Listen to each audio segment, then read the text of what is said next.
Hello and welcome to KamenRider Blackman. Whew. In light of the back to school spirit, we are kicking back to a good one from 2011, KamenRider Fourze. Whew. I went into this show for the second time because this is my second time rewatching it as a whole, and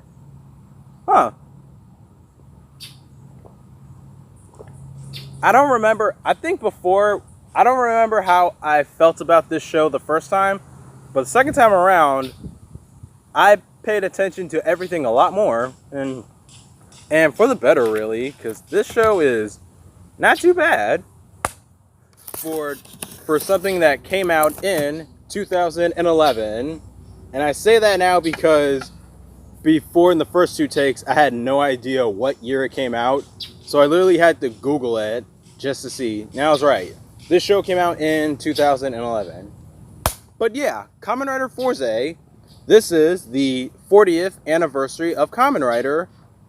And you can, if you know, then you know. But for those that don't know, you can tell because the number 40 is coordinated in the name Fourze with 40.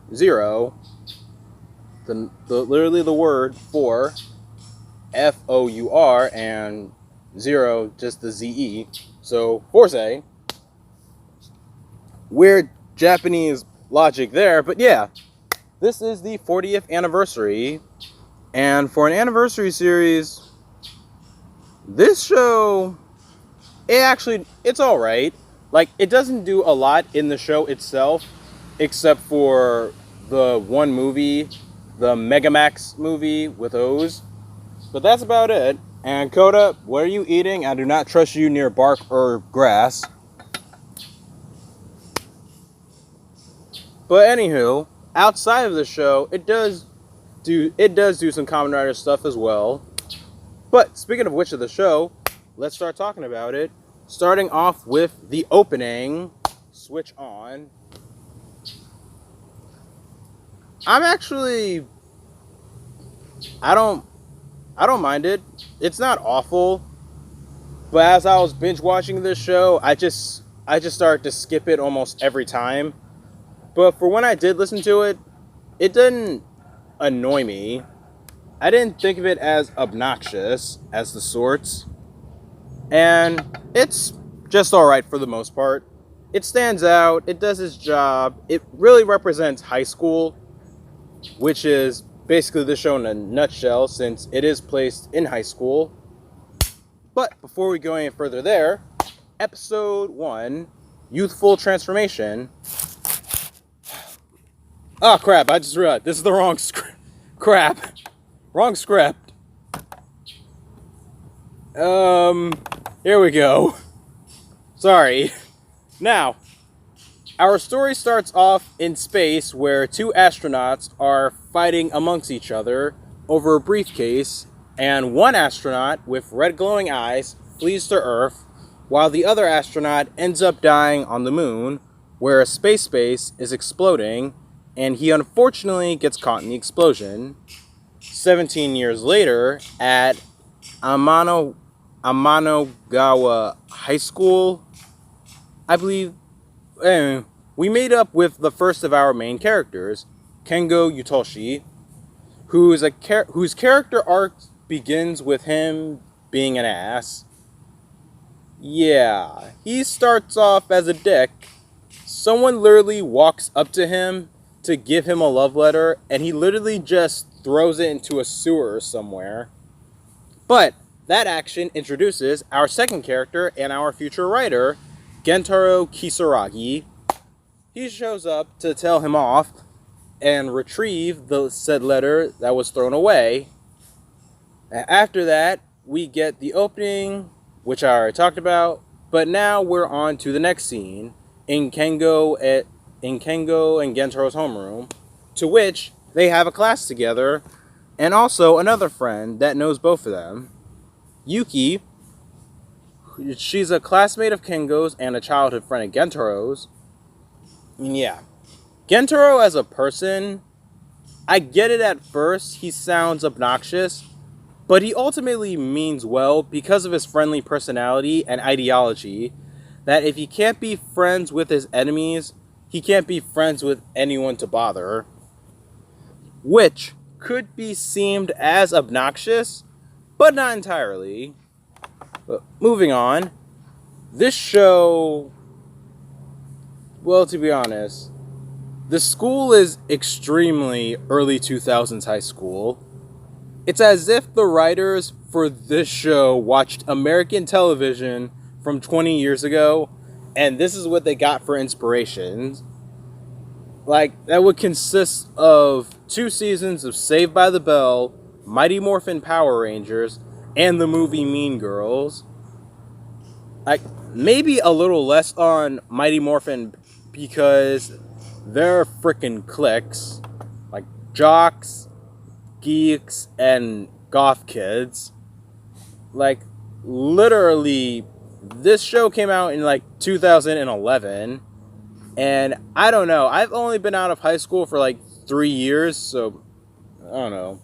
Anywho, Gentaro's first day, of course, he runs into some bullies to defends himself and Yuki. And then that'll lead into encountering the first of the monsters of this season, a Zodiarts. Sidebar, the Zodiarts are based off of constellations, so let's talk about their designs. And the first one being, of course, the Orion Zodiart. I actually like the Orion Zodiart's design, and in general, I actually like the monster designs in this show. They're pretty good for the most part. They're very amazing. Like with some monster designs like Orion, but later on, once we get to, say, the horoscopes, most of the some of the monster designs in the show, they hold a presence. Like, this doesn't look like a monster of the week. This looks like one of the generals. And I like that. I like designs that hold a higher presence than just some mook. So the monster designs in this show, they're actually pretty good, in my opinion at least. My favorite one, I believe, would have to come later. The Leo Zodiarts, it's one of my personal favorites. Anywho, Kengo comes to save them in this exosuit called the Powerdizer, which is a big yellow doom buggy looking thing that turns into a robot. But once they regroup, they return to their secret hideout at the school called the Rabbit Hatch, which is a moon base that's connected through a switch that can create portal line connections from the moon to Earth. While at the Rabbit Hatch, now the Zodiarts are active, and Kengo decides that now's the time to use Fourze, but he can't do it himself because he literally passes out sickly at rare moments, so physically he can't do it. So Gentaro decides to stupidly steal the Fourze driver and uses himself, and forgets how the hell to use it once he gets there.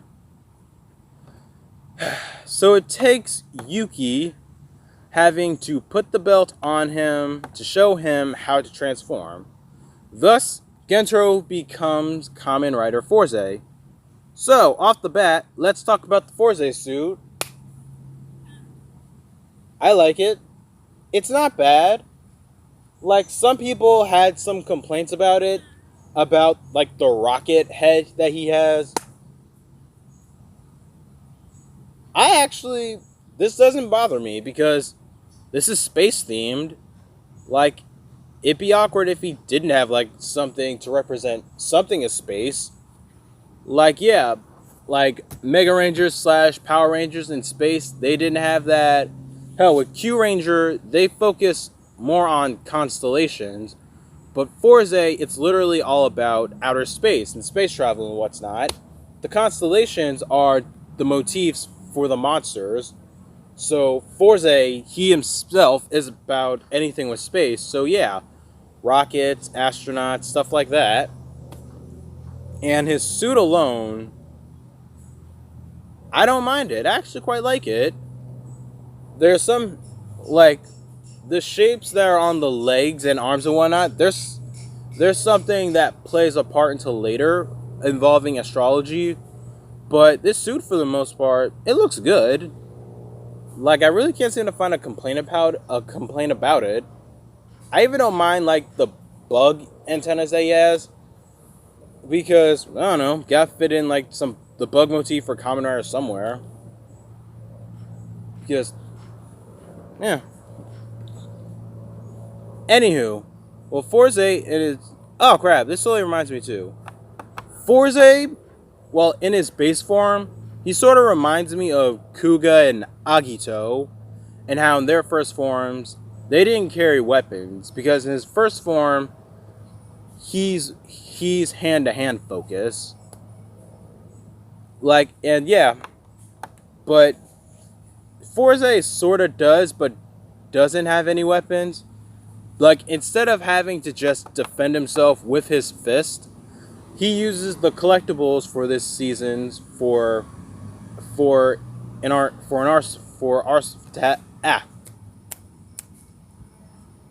means to defend himself. He has the collectibles for this season's, the Astro switches, which are handheld flipping switches that come with unique weapons and abilities to fight defensively and offensively.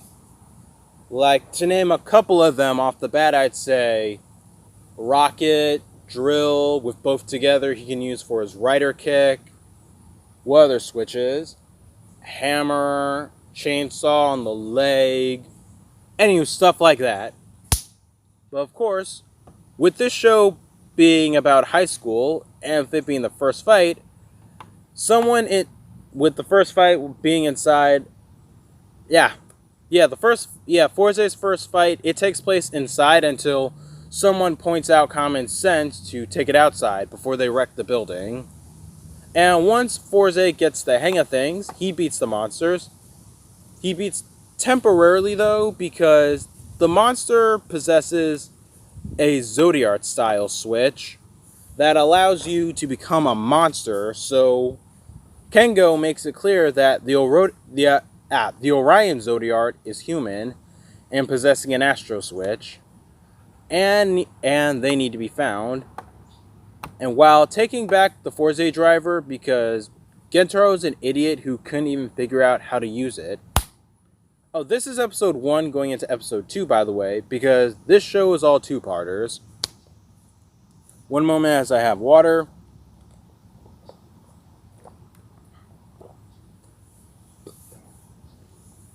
It didn't really bother me so much, because this is my second time watching this show, so I don't know, as I'm binge watching it, I have less time to be irritated, really.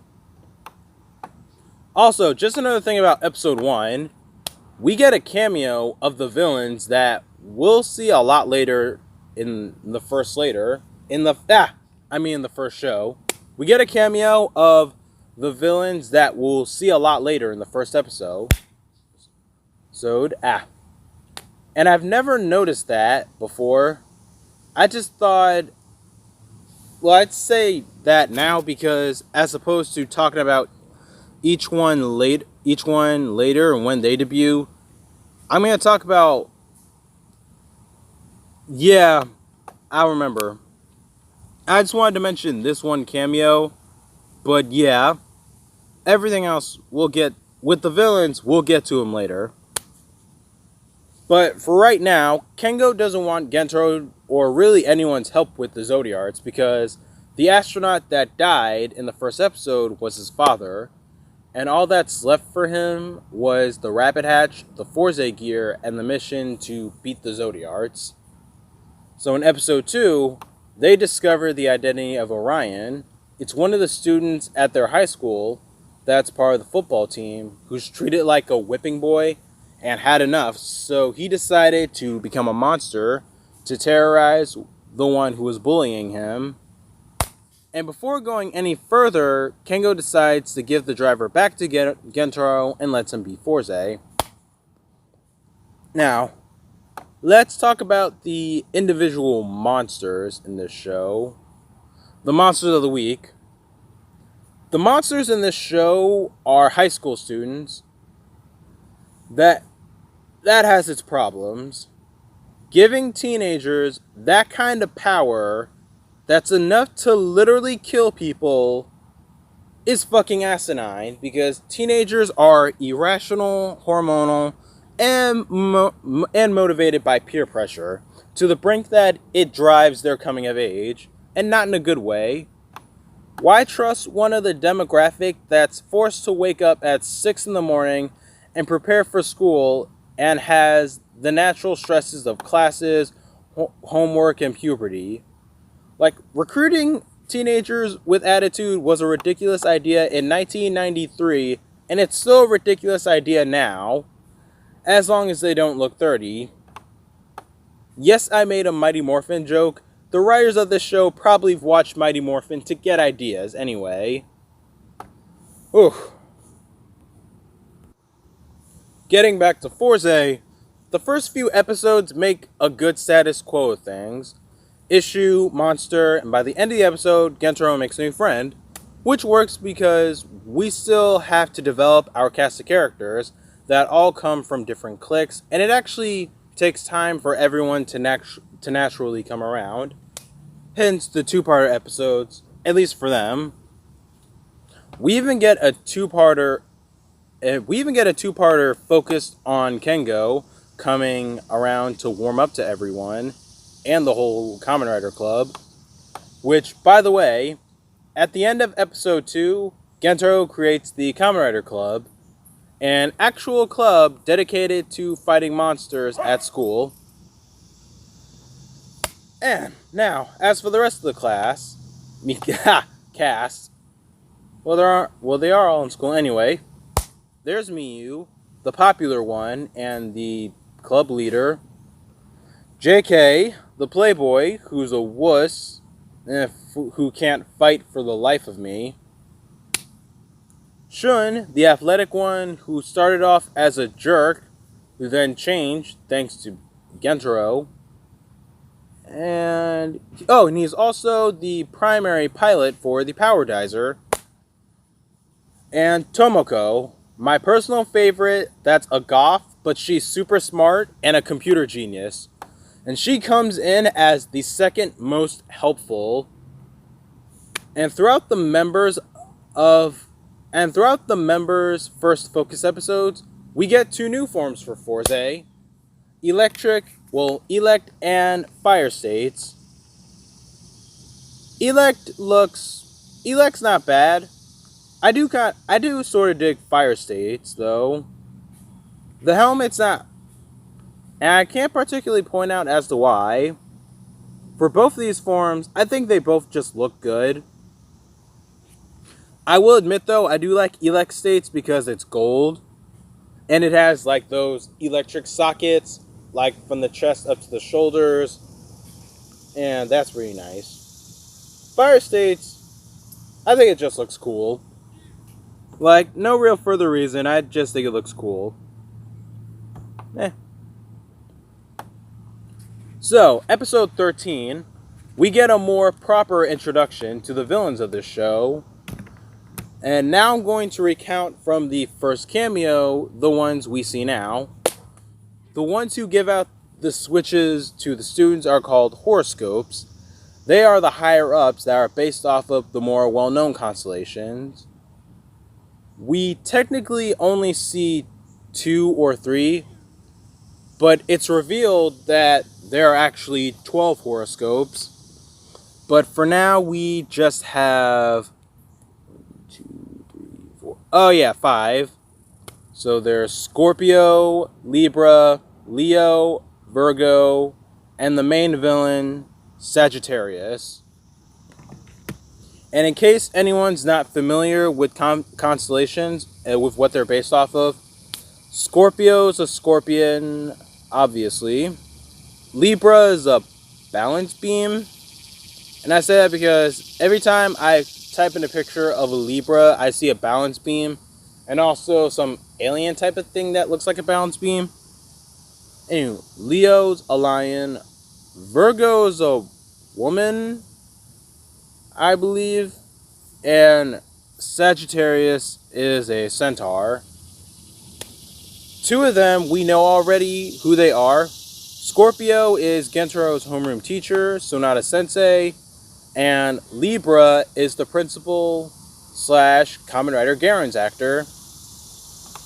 And I gotta say, as a principal, he's got a record for letting people turn themselves into monsters. And I'm not just talking about in his own show, if you catch my drift. And our main villain, Sagittarius, is the school chairman, Mitsaki Gamon. Now, going forward, this show also has minions that are space ninjas called Dustards. And I'm curious to know right now why this show has space ninjas for minions if it's focusing more on constellations. I don't know.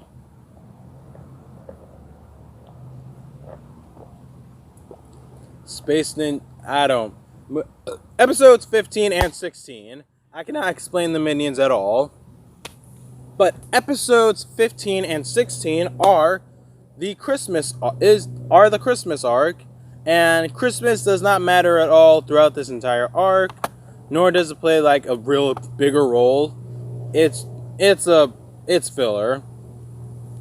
But what is important that this is the introduction to our secondary rider, KamenRider Meteor.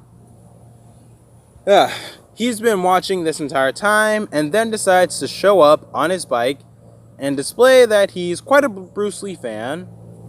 And so, KamenRider Meteor, let's talk about his suit. I actually quite like Meteor's suit. I like the fact that it's black and it's metallic because it represents space and whatnot and the stars. Not to mention the comic streak shoulder pad and on the helmet. It's pretty nice.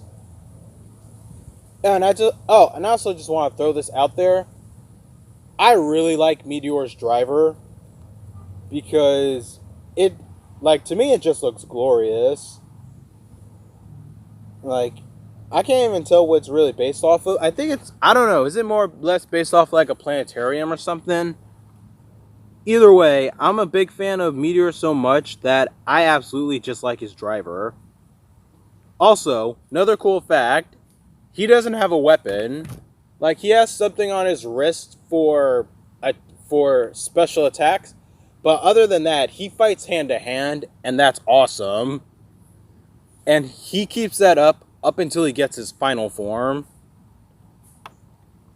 And so, as for KamenRider Meteor, his name is Ryusei, and he is a martial artist who was chosen by a man of the anti-Zodiarts extermination group named Tachibana to become Meteor in the hopes of saving his friend, who is in a coma, from activating a switch that backfired on him, knocking him out. He seems to carry a lot of weight from it since then, since that was his best friend, and the only way to cure him is to find the Aries Zodiarts. So, to do so, he transfers to Gentaro and them's high school, I'm not going to bother saying the name anymore, and infiltrates the KamenRider Club to support his hunting. Ryusei entering the show was a good idea to be a foil for Gentaro, because Gentaro up till this point has been pretty standoffish all on his own, so having an antithesis really balances out the show, because Gentaro's kind and loud, but it could come off as obnoxious, Ryusei is more straightforward and reserved, with no problem saying you're stupid, because he's not on their side. It actually takes time for him to drop his guard to warm up to them. Now, as for his hunt, the regular monsters actually have a way of evolving and becoming horoscopes all on their own. This is how Ryusei plans to find Ares. Now, find one that could evolve and complete his mission. But here's the thing about that. Monsters that they send their finishers on don't die the first time because of the potential to evolve. Like, the fact that it's not instantaneous, like bites, because they haven't physically changed or have done anything to delay the inevitable. So the monster should be defeated, switch off, end of episode. But instead, that plot point was introduced. We gotta use it now and show it, although we don't see it do anything except for once, and that's with the next villain we get. So that was the point of mentioning that.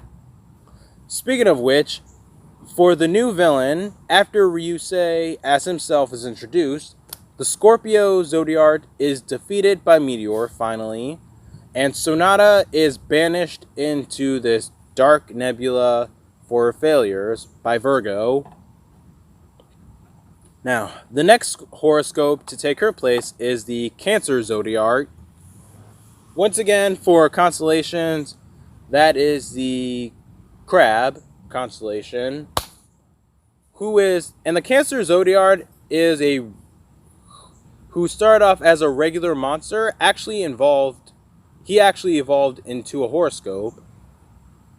Also, yeah, with the Cancer Zodiac's identity too, it was some kid who was, I guess, a comedian, but he was also pretty evil. Also, real quick, I intentionally skipped this one form to talk about the plot point, Magnet States, Fourze's mid-season form. Let's talk about how that one looks.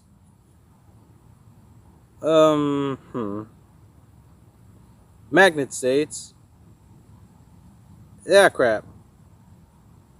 The one thing I will say about it is that it's just top heavy. That's about it. It's pretty top heavy. And I don't know if it's just me or not, but he looks like a beer can, sort of. And for me, it's the colors, the silver, the blue, the red, and how with that top chest armor. My mind immediately goes to a freaking Coors beer can. Just looking at it. Anywho, but besides, I don't know, my real thing about it is, I don't know, it's just top heavy is all. Oh, also, maybe since I'm talking about forms and whatnot right now, why don't I just talk about another form that Fourze gets later that he actually gets it. The Fourze O's movie, like, that movie is actually canon to the show, because one form that Fourze gets in that movie, it actually comes into the show very later on, towards the end. Rocket States. So let's talk about that form next. I actually quite like it. Like, I don't mind the fact, I actually just like it. It's pretty simple. It's orange, he gets 2 rockets on his arms, and I don't really, it's not bad. All the colors just gel together. Orange, blue, and silver. And I'll get into blue in a minute with Meteor Storm. Episodes 27 and 28. The Cancer Zodiac has a grudge against Ryusei for figuring him out, and so he gets back at him by exposing him as Meteor. This causes Tachibana to stop supporting Ryusei by stripping him from his position as Meteor. He only proves himself again by showing that he's now started to care for the KamenRider Club, and think of them as friends, Tachibana sees it and rewards him with his final form, Meteor Storm. So, let's talk about Meteor Storm, shall we? This is where he starts fighting with a weapon, because he gets a staff. But Meteor Storm, though, actually, I don't mind it. It's a pretty simple final form. Like, he gets a complete color change. The black is now blue. It's just a lot brighter, and I don't really mind it. I don't really mind it for the most part. I actually don't mind the fact that... Actually, here's one detail on it that I will say that I do like. The shoulder pads. He gets 2 shoulder pads now, and they still work the Meteor Streak, because the Meteor Streak shoulder pad's there, and then there's just one lone shoulder pad piece there. I thought that was pretty nice. Also, his finisher, though, it's literally a Beyblade, let it rip, a fucking top leaves his switch and kills a monster that way. He murders him with the fucking Beyblade. When I watched this show the first time a couple of years ago, I thought that was like the coolest thing ever. Now just watching it again, I'm thinking, murdered someone with the fucking top. Just...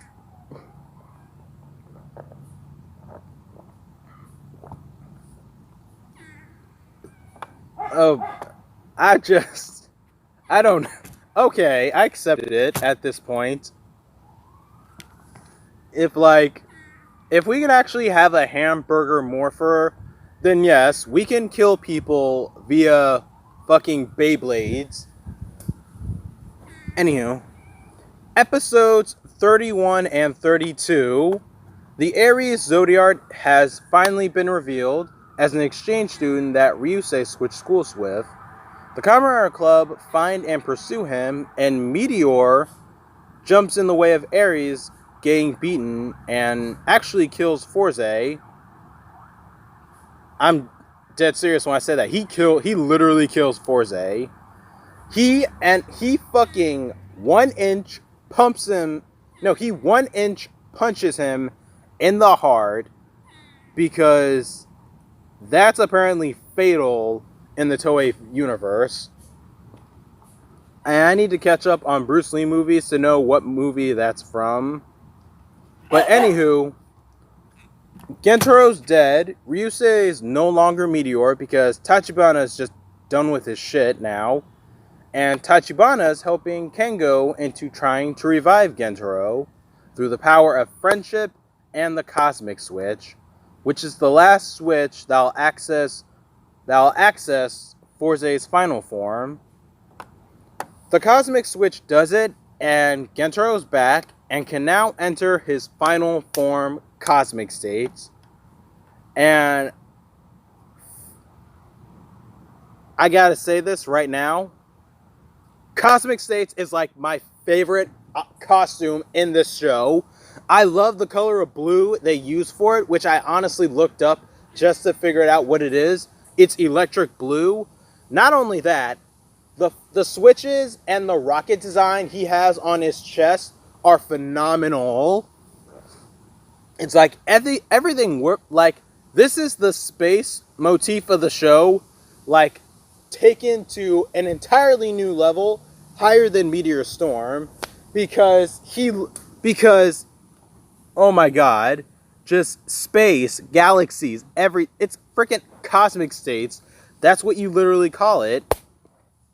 Not to mention, in straight up functionality, Cosmic States is the power of all of his switches. And he also gets a sword, because he can actually combine switches through his sword and his suit to actually fuse attacks together. And that's fucking awesome. It's literally, that's the best thing fucking ever. And it is so fucking amazing. that, oh dear God, this is literally one of my personal favorite final forms. Like, seriously, it's so amazing. And once again, Cosmic States is so pretty. It's so freaking cool. The chest, the color, the powers, everything about it is awesome. It is so awesome. Not to mention, oh my God, Cosmic States' finisher. He can warp a portal into space to literally do a Rider Slash and finish off his enemy there.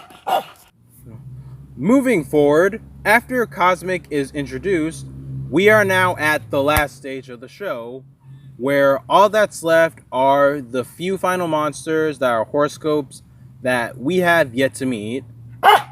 Right. There are 12 horoscopes. They've beaten 3. 4 of them are the main villains. And so there are 5 left. And the last 5 are Capricorn, Aquarius, Taurus, Gemini, and Pisces. So, in episodes 41 and 42, Virgo's now starting to be active and is after the Rider Club one at a time, starting off with Tomoko because Virgo sent her to the Dark Nebula in the last episode, episode 40. With Virgo raising herself as more of a threat, the KamenRider Club disbands, now hindering Gentaro to enter Cosmic States, which, by the way, it's a throwaway from a couple episodes ago that I saved to mention now. Cosmic States' weakness is that if someone stops being friends with Gentaro, he can't use it. That is completely stupid. And Green Lantern's weakness, his only weakness, is the color yellow. This is my problem, and a million other people who have seen this show's problem with the power of friendship. Friendship is not a title to take away or give to keep record of. Friendship is a state of mutual trust and support between actual friends. Plus, Gentaro has a bazillion other friends, so why would one person leaving cause a major catastrophe? I'm not trying to say that friends are expendable, but that's the root to his final form, and it's pretty shady how it only extends out to 7 people. I mention the weakness now because they overcome it in this arc. Yeah.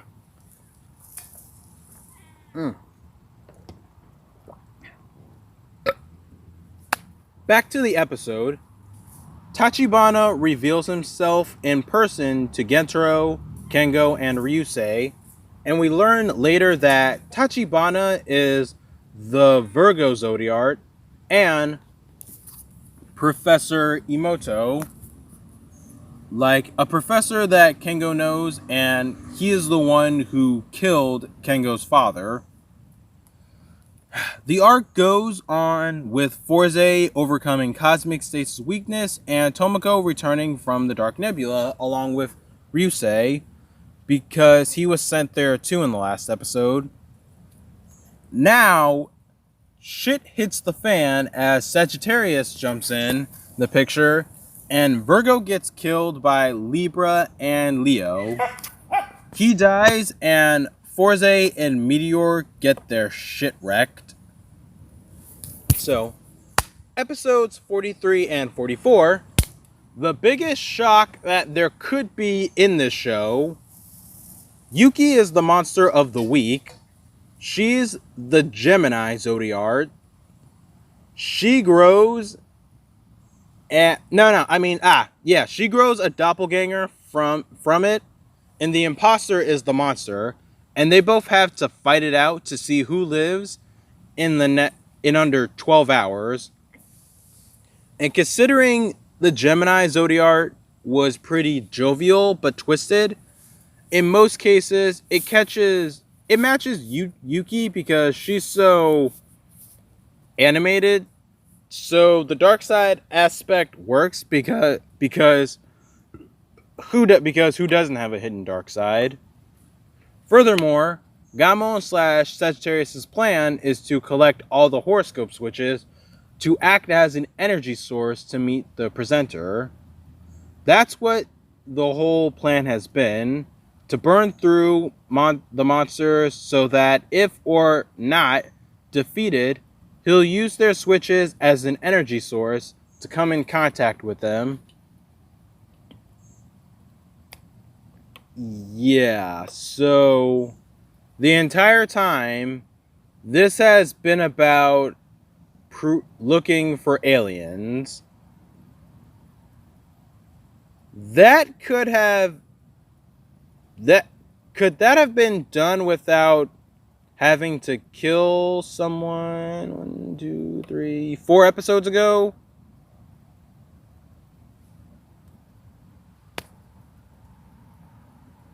Anyway, episode 45, the last horoscope is Pisces has been discovered, and Libra exposes himself to everyone and reveals that Gamon is Sagittarius. That brings me to sort of like another thing that I had about this show.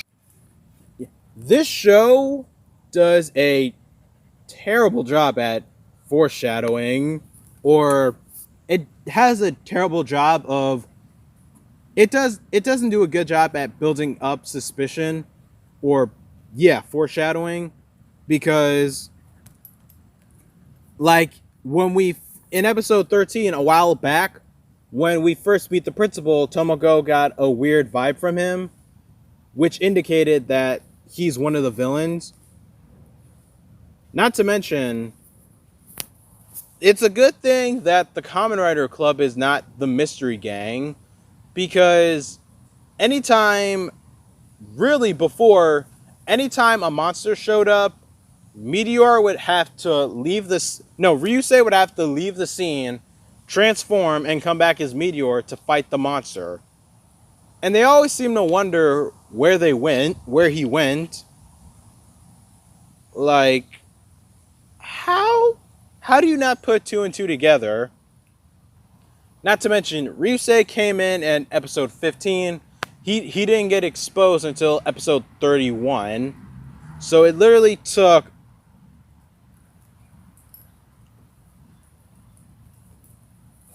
16 or so episodes for them to realize he's Meteor, and they didn't even figure anything out. Moving on. Oh, where's that? Oh yeah. Like the principal and Gamon are both revealed as Libra and Sagittarius. Now to quote Linkara, time for backstory. 10 years ago, Gamon built their high school under a black hole filled with cosmic energy, and all the students were just subjects to use to become horoscopes. And once all 12 horoscope switches are in his possession, he'll turn the black hole into a warp gate to directly meet the presenters. Yes, the entire time has been about proving the existence of aliens. And what do you know? At the cost of destroying Japan too.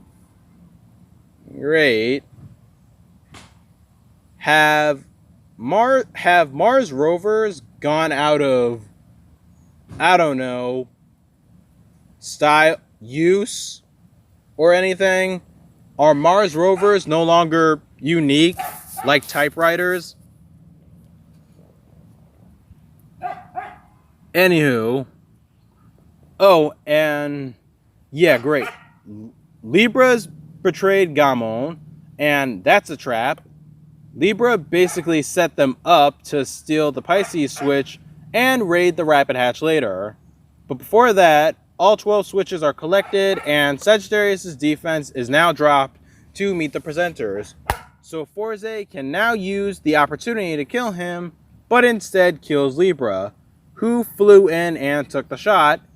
But before all hope is lost, Kengo starts glowing, and the radiation closes the black hole.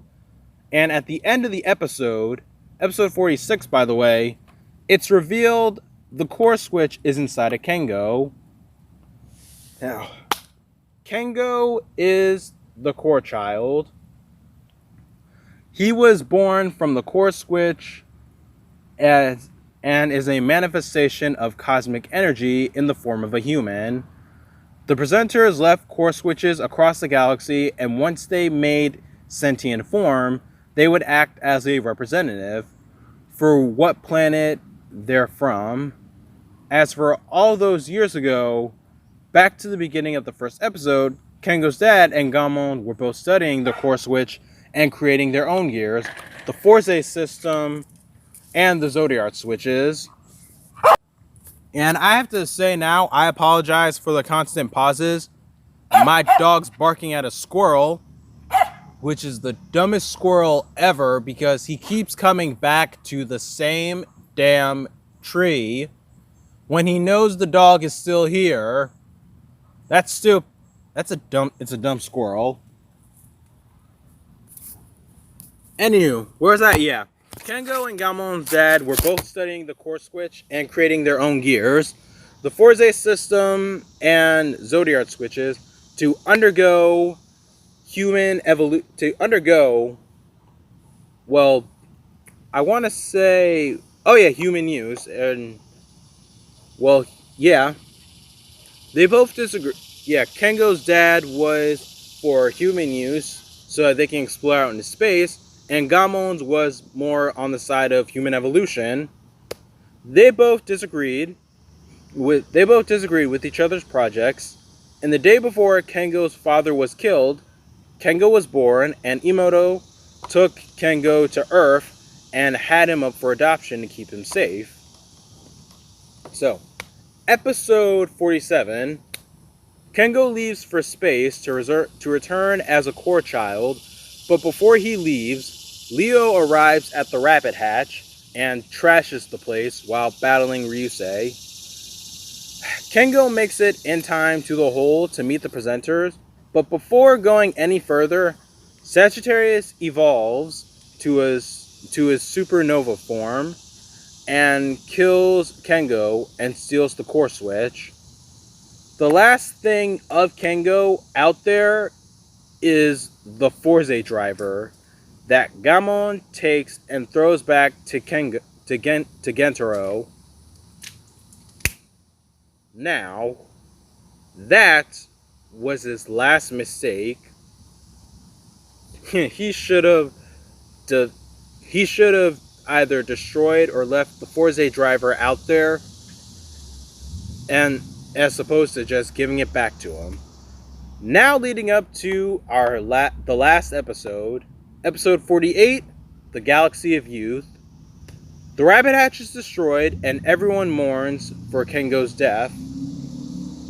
Yuki remembers a letter Kengo gave her before he died to read it if he didn't make it.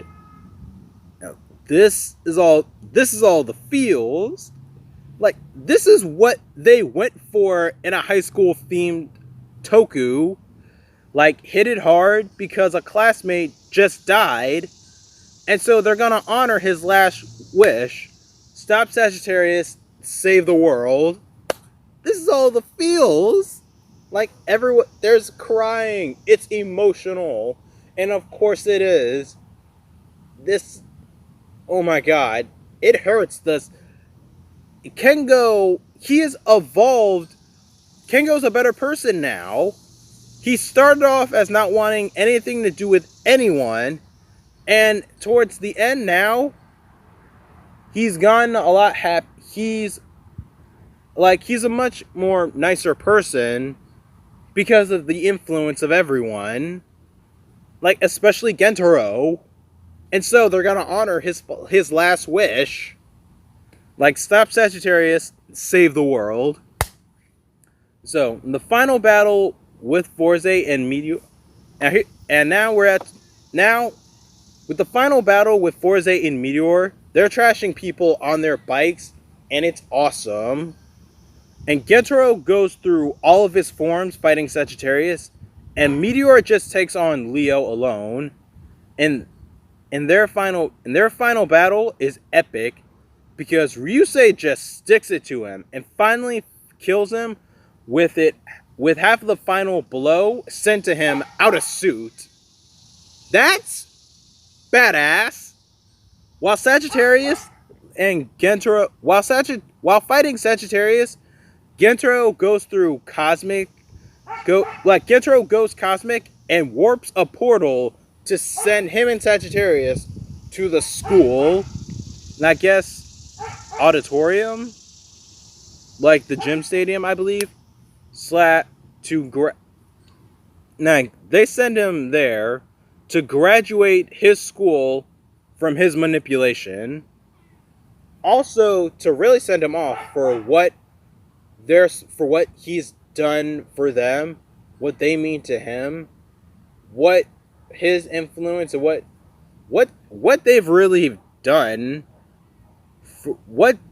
It's really hard to explain this, but yeah, they're going to graduate their high school from his manipulation. Like, the KamenRider Club puts on this ceremony while Gentaro de-transforms to beat him up out of suit. I'll admit it, even the first time when I saw him do that, I thought that was a bad idea. Now that I just think about it, because since I've seen more KamenRider, I just look at that now and go, you're not Kuga. Like, only Kuga could pull that off. Oh, and did I forget to mention... there's another joke I just wrote. Anywho, Gentaro transforms again, and this is where it starts. Since Fourze, it's been a trend that in the final episode, the main rider beats the final boss in his base form. Now, I haven't seen Drive yet, so no one spoil it for me. I don't want any spoilers. Drive is going to be next year. But the only time I could think of when this trope was broken was in Gaim. But yeah, Fourze starts the trend. And finally defeats Sagittarius. And as opposed to turning him into the police, literally for his crimes against humanity, like, Gentaro befriends him because it's what Kengo would have wanted. Also, let's be real, what real cop would believe the fact that a high school chairman tried to literally destroy the country one, he would have to face like a bunch of charges, like, for one, endangering children, and two, literally trying to destroy the country, and three, just overall terrorism. But either way, Gaumon starts to die, because Zodiac switches, they will take a toll on their body. Zodiac switches will eventually take a toll on your body, and you'll start to evaporate. So yeah, Gaumon is dying because of his switch now starting to take a toll on him. And before he leaves, he asks Gentaro to promise him that they will meet the presenters, and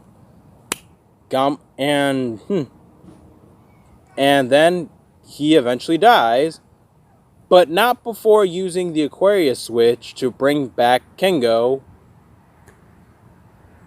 Little weird, considering the fact that, did he just have that or something? Like, he literally, I don't know, did he just have that switch on him the entire time? I sort of don't know. But, yay, Kengo's back. Anywho, Kengo's back, and that's the end of the show. Kengo's alive, and Yuchu Kita! And that's KamenRider Fourze for you. I want to get one more drink of water, and then we will get to the characters.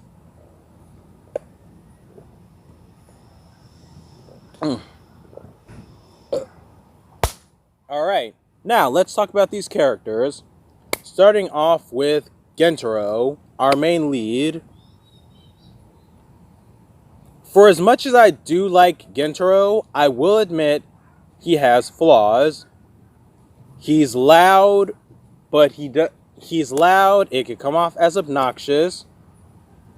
But his good parts is that he means well, and he's just that beacon of positivity. He never means any real malice, and he does have his limits. One of his flaws is that he's pretty naive. Like, once Libra reveals himself, like, he trusts him too quickly, and I believe that was a complete mistake. He should not have trusted him so easily, and he just played him like a fiddle. That's a flaw. That's one flaw. That's a flaw that's one of few flaws that Gentaro has. But with him as a character alone, he is wonderful. He's that perfect positivity that does have its limits. He's considerate when he needs to be, and he's also angry when he needs to be.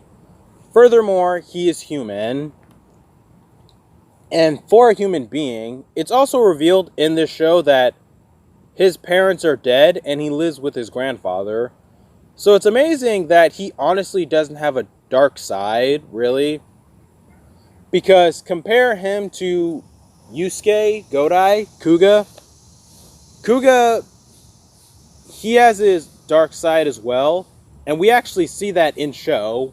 Like, in Fourze, we don't really see Gentaro's dark side, and that's pretty interesting. But with that said, Gentaro is still amazing. He's nice when he needs to be. He's considerate when he needs to be. He knows when it's time to be forgiving and when to look at the situation and just say no. So moving on to Kengo. Kengo is a great character. He's that backup for Fourze. And this show came after O's, so he's that Ankh in this show. He's on the sidelines, and he is supportive to Gentaro. Not to mention, his transformation is quite nice, really. Like, he starts off as an asshole, and he eventually grows from that and becomes a better person. And I'll admit, his death was pretty sad. But when he came back, I will admit, it's pretty mixed, in my opinion. Like, I don't know. But I will say this, though. It's not like in W.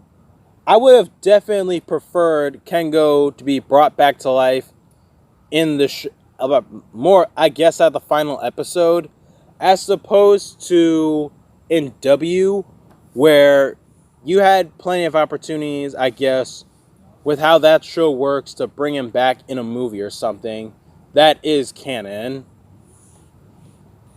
But yeah, Kengo as a character, though, he's the necessary one in the bunch, because everyone is so boisterous and up and octave in personality and tone. Kengo is the calm one. He's level-headed, and he's that one friend you really need to be content.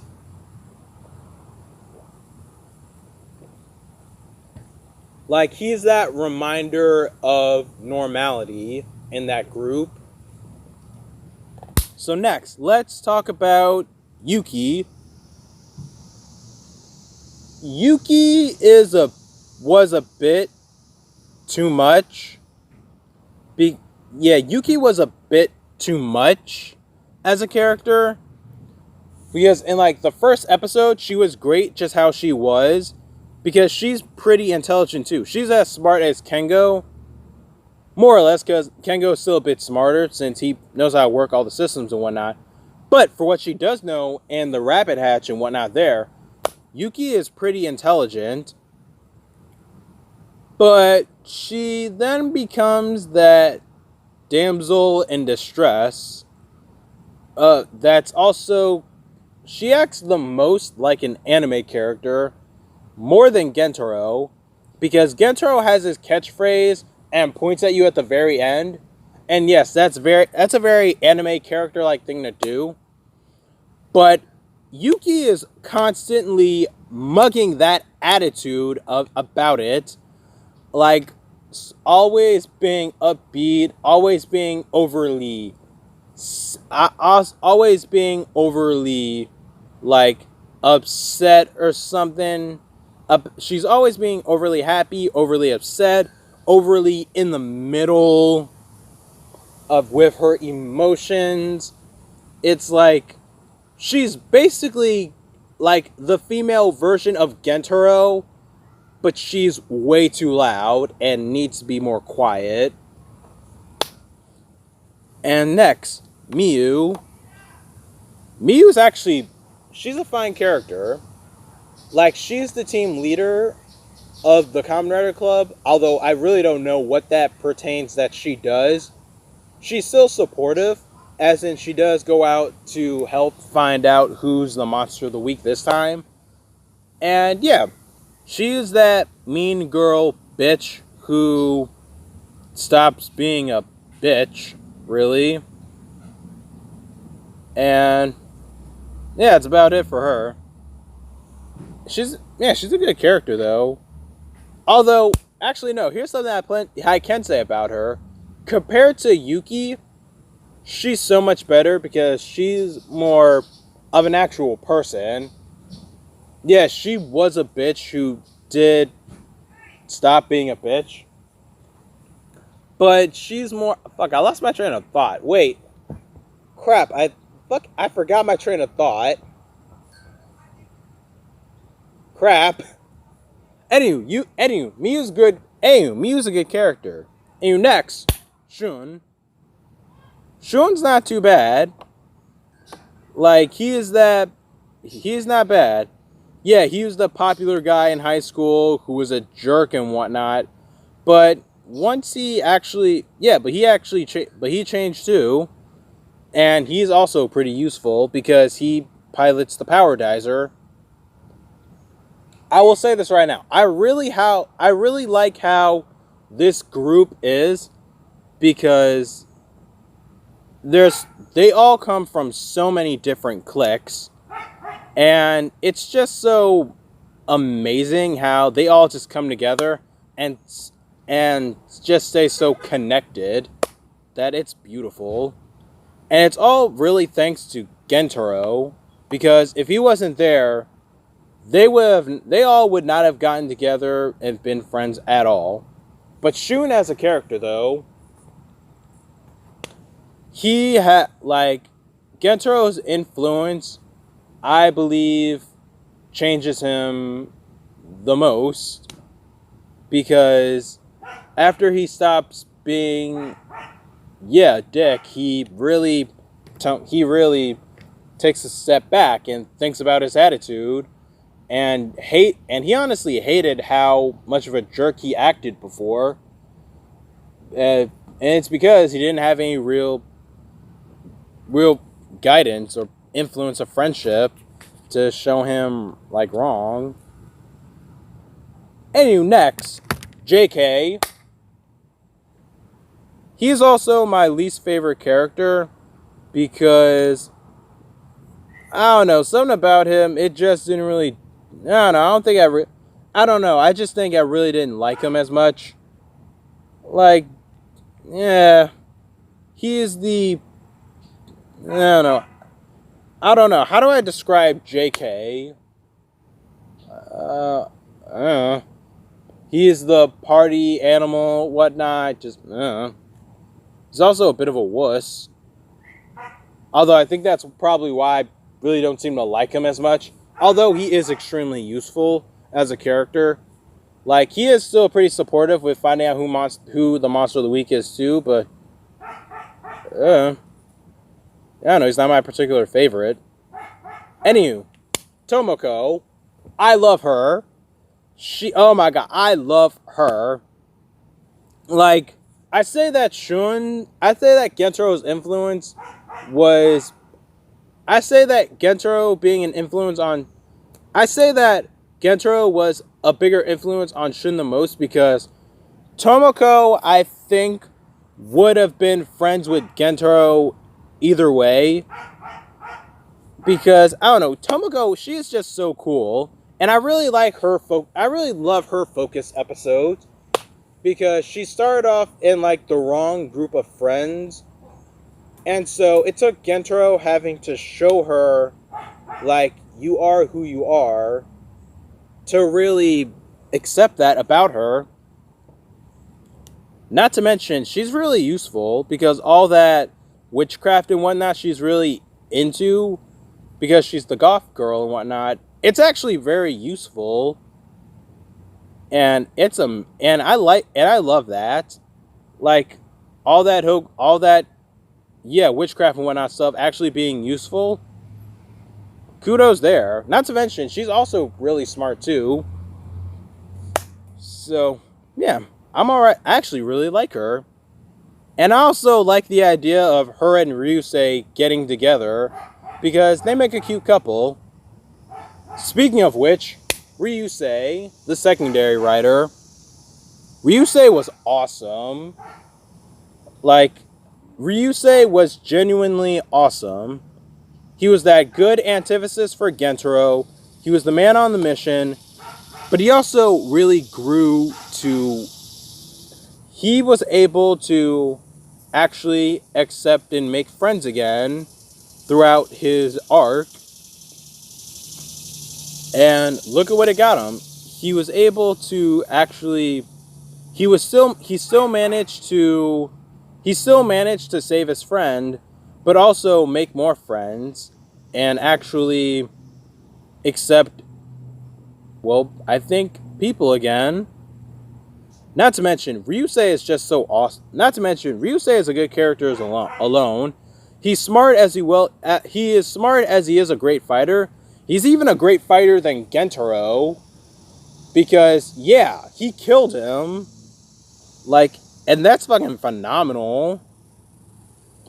And yeah, it's awesome. Also, in the Wizard Fourze movie, he is an Interpol spy, and that just makes him even more badass. So, I don't know, I wish I saw more of his actor though in KamenRider. Anywho, so, KamenRider Fourze, it's completely harmless. The negatives are minor at best and don't take away from everything else. The show starts off with a loud, obnoxious, in-your-face tone, but after a while, it tones down. And the only thing that would take away from this show would be the actual goal of the villains. Because it's all that to meet the presenters. It's a very stupid goal. Even when I saw it and realized the goal, I thought immediately that it was a bad idea for them to actually go that route.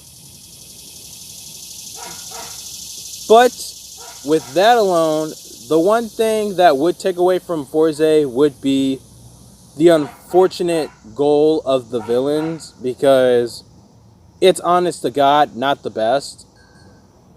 Like, goals that involve evil goals that involve destroying the world as well for something, well, dumb. Yeah, they're not good.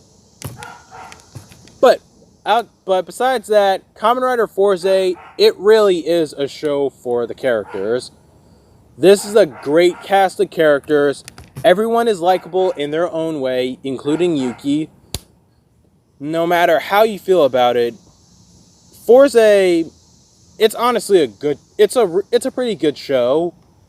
I say it's about A tier, because this show does have flaws, but I won't say that it takes away from everything else. Yeah, this show has a bit of a loud tone, but that's because it's set in high school and the main characters are, well, children. Yes, Gentro could be a bit loud, but he's not annoying about it. Like, there's a good about something in this show, and that good just makes the show even better. So, that is my review of KamenRider Fourze. Whew. Great way to kick off September, and a great way now to tell everyone to look forward to October, because next time I will be reviewing KamenRider Ryuki. So look forward to that, because next month, for the whole month of October, it will be Ryuki month.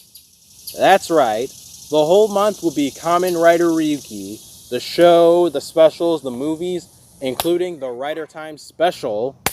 So, get ready for that. And that's been my review of KamenRider Fourze. Thank you guys for watching. Please do not forget to like, subscribe, share this video, and tell your friends about KamenRider Blackman. My full show reviews come out every month, and because it takes a really long time for me to fully watch an entire show. Like, for Fourze, I got a bit of an advantage because Loopad was in July, and so I had literally a whole month to watch this show, since I didn't do anything all that special for August. So, thank you guys for watching, and I will see you guys next time. Peace.